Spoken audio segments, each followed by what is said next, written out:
विप्लव ने एक article internet पे पढ़ा जिसमें उसी के शहर के एक ड्रॉब्रिज यानी जहाजों के जाने पर बीच से खुलने वाले ब्रिज के बारे में लिखा था।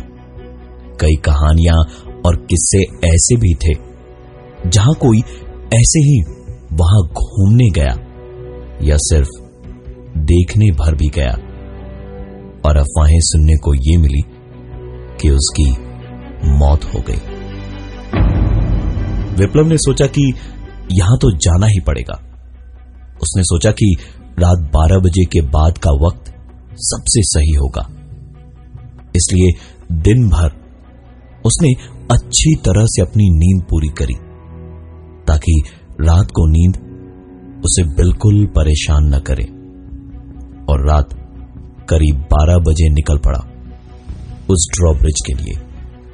वहां पहुंच के विप्लव ने पहले तो कई तस्वीरें खींची, छोटी छोटी बारीकियों को भी बड़े गौर से देखा।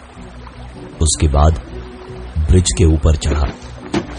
देर रात तक वहां रहने के बाद भी ऐसा कुछ नहीं हुआ वहां जिसके बारे में उसने सोचा था। निराश होकर तकरीबन रात 1:30 बजे वहां से वापस निकला और 30 मिनट में ही विप्लव वापस घर पहुंच गया। सुबह उठकर चाय पीते वक्त उसे अचानक कुछ ख्याल आया तो दोबारा इंटरनेट पर वही आर्टिकल खोलकर पढ़ने लगा। एक लाइन उसमें विप्लव ने पहले पढ़ी ही नहीं थी। सारे हादसे उस ब्रिज पर रात को 1:45 से 2 बजे के बीच में ही हुआ करते थे। विप्लव तो तकरीबन 1:30 बजे ही वापस आने को निकल पड़ा था, इसलिए उसने आज दोबारा वहां जाने की सोची। और आज तो वो पूरी तैयारी के साथ जाने वाला था। दोनों कैमरास और रिकॉर्डर्स की बैटरी चार्जिंग पे लगा दी। टॉर्च के लिए 4 बैटरी और एक स्विस नाइफ भी उसने तैयार कर ली। रात होते ही करीबन 1:45 पे ब्रिज पर वो पहुंच गया। आज इस ब्रिज के बारे में कुछ तो अलग था। उस पे चढ़ते ही आज ऐसा लगा जैसे दुनिया से बिल्कुल कट गया था विप्लव। कोई आवाज नहीं थी, सिर्फ पानी के कलकल करके बहने की आवाज थी। लेकिन आस-पास से गुजरती गाड़ियों या किसी और चीज की कोई आवाज वहां थी ही नहीं। ब्रिज पे चढ़कर कुछ ही आगे गया था जब ब्रिज के खुलने का सायरन बजा।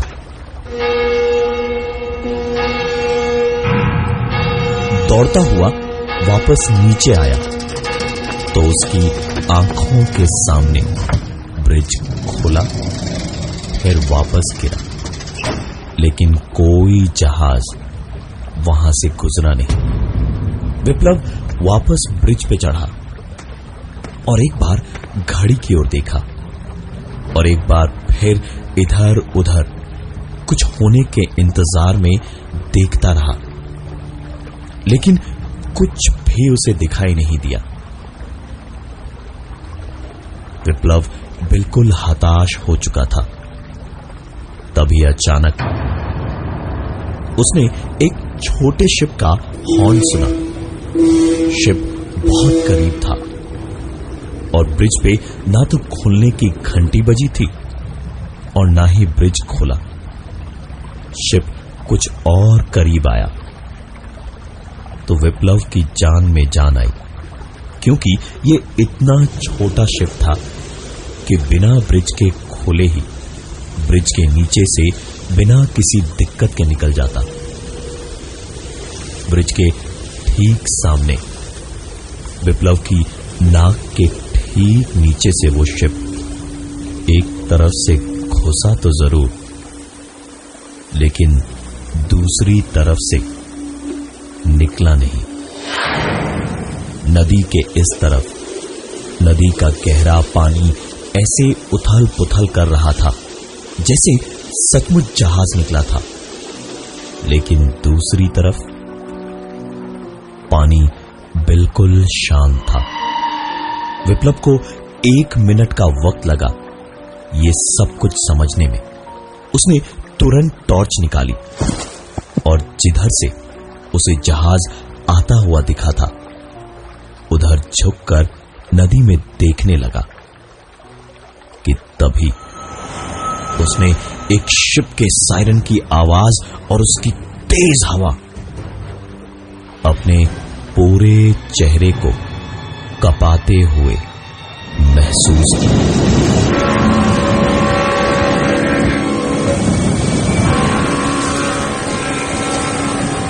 पिछली बार तो एक तरफ से जहाज आता हुआ दिखा था, लेकिन इस बार न कोई जहाज आता हुआ दिखा और न ही जाता हुआ। विप्लव समझ गया था कि जो कुछ भी उसने पढ़ा वो अफवाहें नहीं, सच्चाई थी। उसने तुरंत अपनी घड़ी को देखा तो उसे अपनी जिंदगी का सबसे बड़ा झटका लगा। उसकी हाथ घड़ी उल्टी चल रही थी। विप्लव बुरी तरह घबराया हुआ तो था, पर अभी भी डरा नहीं था। तभी ब्रिज खोलने की घंटी और सायरन बजने शुरू हुए। उसने नीचे जाने को चलना शुरू किया और न जाने क्यों एक बार पलट के देखा। ब्रिज बीचों बीच जहां से खोला था उसके एक तरफ तो विप्लव था और ठीक दूसरी तरफ 4 लोग खड़े थे। ब्रिज से नीचे उतर के विप्लव ने वापस ऊपर देखा तो डर और हैरानी एक साथ हुई, क्योंकि उसमें से एक आदमी सबसे पहले पानी में चीखता हुआ कूदा और पानी में किसी के गिरने की आवाज भी आई, लेकिन पानी न तो जरा सा भी हिला, न ही एक भी लहर उसमें ज्यादा बनी। इसी तरह एक एक करके बाकी तीनों भी चीखते हुए कूदे, लेकिन नदी शांति से अपनी अलहड़ चाल में बहती रही। विप्लव के साथ आज जो हो रहा था वो सब तो उसने उस आर्टिकल में भी नहीं पढ़ा था। इसी बीच ब्रिज वापस बंद होना शुरू हो गया। विप्लव दौड़ता हुआ वापस ऊपर पहुंचा, ब्रिज के बिल्कुल बीचों बीच जहां वो थोड़ी देर पहले खड़ा था। लेकिन पहले की ही तरह अभी भी वो इस तरफ के ही हिस्से में था। उसने एक कदम बढ़ाया और ब्रिज के दूसरे आधे हिस्से पे कदम रखा तो तुरंत ही एक अजीब सी आवाज ने उसे अपने कानों पर हाथ रख के उन्हें बंद करने पर मजबूर कर दिया।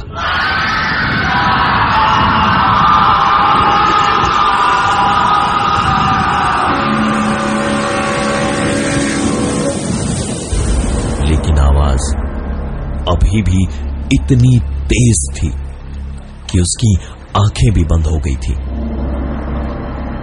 करीब 5 सेकंड ही यह आवाज हुई होगी, लेकिन उतने में ही ऐसा लगा जैसे जान निकल जाएगी। और आवाज रुकने पे जैसे ही आंख खोलकर विप्लव ने अपने सामने देखा तो उसने उन्हीं 4 लोगों को अपने से दूर ब्रिज के मुहाने पर खड़ा पाया, पानी में भीगे और आंखों में गुस्सा लिए, जैसे विप्लव को ही देख रहे थे। वो सब के सब एक साथ कदम बढ़ाते हुए आगे बढ़े और विप्लव की तरफ आने लगे। शायद विप्लव की जगह कोई भी होता तो वहां से उल्टे पांव तुरंत ही भाग जाता, लेकिन विप्लव वहीं खड़ा रहा। वो सब के सब धीमे धीमे विप्लव के बिल्कुल करीब आए, उसे घूरते रहे और विप्लव के पास से उसे घूरते घूरते ही चले गए। विप्लव को अभी भी उनके कदमों के दूर जाने की आहट सुनाई दे रही थी। उसने पलट के देखा तो एक झटका और लगा उसे। कदमों की आवाज तो थी, लेकिन वो लोग नहीं थे और पानी के बने पैरों के निशान ब्रिज की शुरुआत से लेकर आखिर तक हर कदम की आहट के साथ अपने आप बनते जा रहे थे।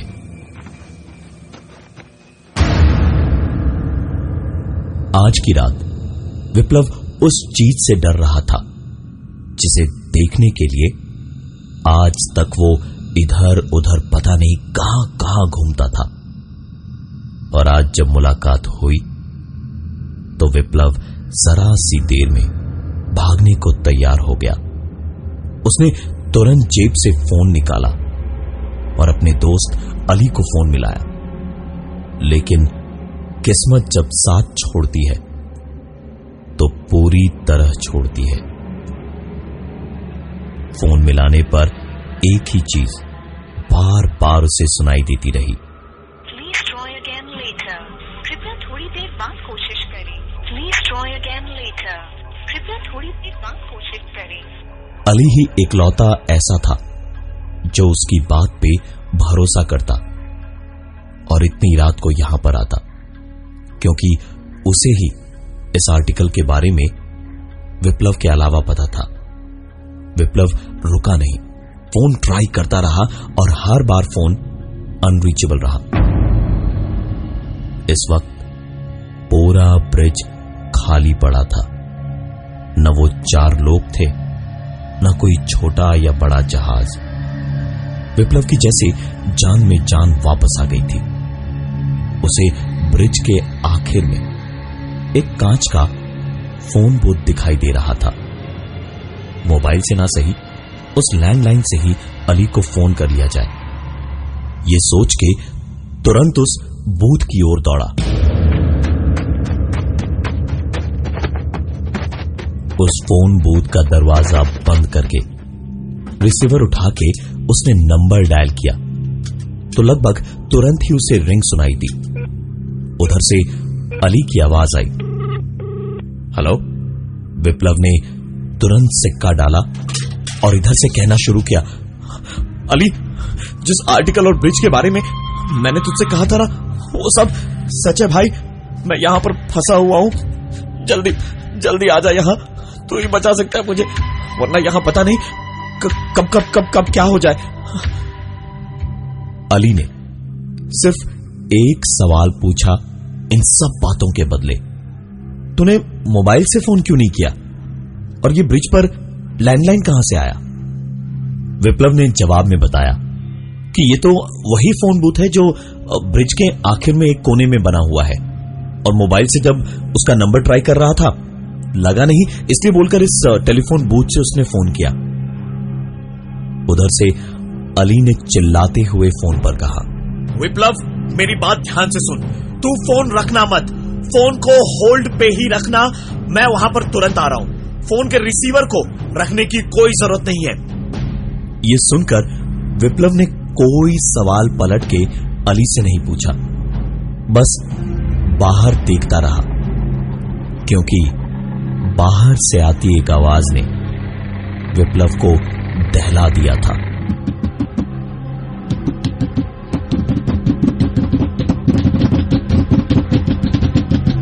बाहर देखा तो विप्लव को वही चारों लोग पूरे बूथ को घेर कर खड़े होकर खटखटाते हुए दिखाई दिए और उन सब के साथ कई लोग और भी थे।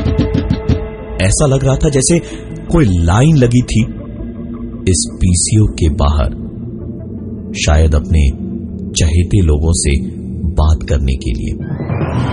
विप्लव फोन को होल्ड किए हुए था और बाहर वो लोग खटखटाए जा रहे थे और दूसरी तरफ से अली एक ही बात फोन पे कहता जा रहा था, भाई कुछ भी हो जाए वापस होल्डर पे रिसीवर मत रखना, फोन डिस्कनेक्ट नहीं होना चाहिए, मैं तुरंत आ रहा हूं वहां पे। और इसी बीच उस बूथ के बाहर उन 4 लोगों के साथ और भी भीड़ इकट्ठी होती रही। विप्लव सोच ही रहा था करे तो क्या करे। उतनी देर में फोन होल्ड किए हुए उधर से अली आता हुआ दिखा। वो भागता हुआ बूथ तक आता, इससे पहले ही उन 4 लोगों ने अली को झपट के पैरों से पकड़ा और घसीट कर पीछे की तरफ ले जाने लगे। अली चिल्लाता रहा, लेकिन उसकी सुनने वाला था ही कौन। विप्लव कुछ भी हो दोस्त था, वो तुरंत उसे बचाने बाहर भागा, लेकिन इस बीच एक गलती वो कर गया जो करने से अली ने मना किया था। वही काम विप्लव ने कर दिया। रिसीवर को वापस होल्डर पे लगाने से मना किया था अली ने। विप्लव के रिसीवर को रखते ही वो लोग जो अली को लेकर जा रहे थे वो एकदम से जैसे बुत बनकर खड़े हो गए। अली का चिल्लाना भी रुक गया था। उन्होंने अली को छोड़ दिया था। अली खड़ा होकर कपड़े झाड़ते हुए विप्लव के पास आया और उसने कहा, मना किया था ना तुझे रिसीवर रखने से, अब मैं क्या करूं? तू मेरी बात मान लेता तो कम से कम तू जिंदा रहता, लेकिन तू जिद्दी ही रहेगा। अब क्या करूं मैं? अब तू भी रोज लाइन लगाकर यहीं खड़ा रहेगा हम सबके साथ। इतना कहके अली विप्लव की ओर बढ़ा। विप्लव को कुछ समझ नहीं आ रहा था। वो कुछ बोले इससे पहले ही अली ने किसी चीज से उसके सर पे जोर से मारा और विप्लव वहीं गिरकर तड़पने लगा। अली ने विप्लव को पैर से पकड़ा और उसे ब्रिज के बीचों बीच घसीट कर ले जाते हुए उसे पूरी बात बताई। काफी पहले नदी के इस पार ऐसी बस्ती हुआ करती थी जिन्हें छुआछूत के नाम पे उस पार से यहां इस पार भेज दिया जाता था और इस तरफ आकर वो अपनों से दूर होके किसी तरह अपनी जिंदगी जिया करते थे। अपनों से बात करने का, उनकी आवाज सुनने का सिर्फ यही एक जरिया था, ये टेलीफोन बूथ। कभी कोई इस पार मिलने आ जाता तो जो मिलने आता और वो जिससे मिलने आया था, दोनों को सजा मिलती थी। हर तरफ से जीना दुश्वार था यहां के लोगों का। आते जाते लोग थूकते भी नहीं थे और अब उनके साथ साथ हमारी बारी है। इतना कहके अली विप्लव को घसीटता हुआ ब्रिज के बीचों बीच ले गया। ब्रिज खुलने का सायरन बजा और ब्रिज धीरे धीरे खुलना शुरू हुआ। हिचके पूरी तरह खुलते ही अली ने विप्लव को उल्टा लटका दिया। विप्लव को अली के पीछे खड़े वो सारे लोग दिख रहे थे जो ऐसे खड़े थे जैसे विप्लव की मौत का तमाशा देखने आए हो। विप्लव को अब ब्रिज से गिर के पानी की तरफ जाते जाते सिर्फ हवा की आवाजें अपने कानों में सुनाई दे रही थी और तकरीबन 100 फीट से ज्यादा की ऊंचाई से बहती नदी में गिरने पे जो होता है वही विप्लव के साथ भी हुआ।